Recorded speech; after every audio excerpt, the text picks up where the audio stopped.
Kau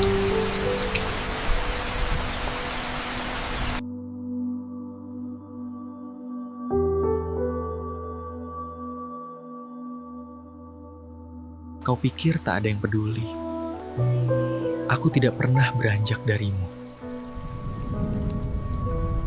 Aku memanggilmu anakku, dan aku selalu mendengar.